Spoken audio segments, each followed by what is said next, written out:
मित्रांनो, दिवाळी म्हणजे फक्त दिव्यांचा सण नाही, तो आहे अंधारावर प्रकाशाचा आणि असत्यावर सत्याचा विजय साजरा करण्याचा उत्सव.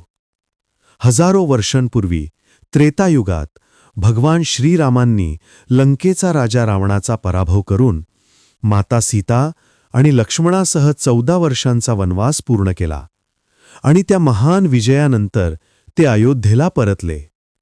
अयोध्येतील लोकांनी आपल्या प्रिय रामाचे स्वागत करण्यासाठी संपूर्ण नगरी दिव्यांनी उजळवली.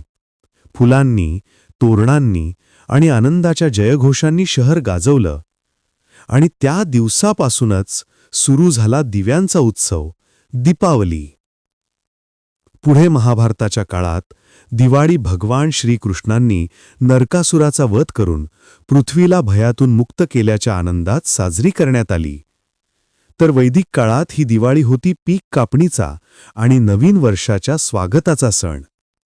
म्हणजेच दिवाळीचा अर्थ फक्त एका घटनेत नाही, हजारो वर्षांच्या संस्कृतीतून वाहत आलेली ही परंपरा आजही आपल्याला शिकवते की अंधार कितीही गडद असला तरी एक छोटासा दिवा त्याला हरवू शकतो.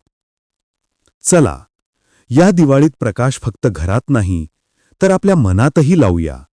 एक दिवा सकारात्मक विचारांचा, एक दिवा दृढनिश्चयाचा, एक दिवा प्रेम आणि करुणेचा आणि एक दिवा आपल्या अंतःकरणातील चांगुलपणाचा.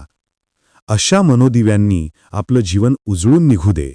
हीच खरी दिवाळीची अनुभूती आहे.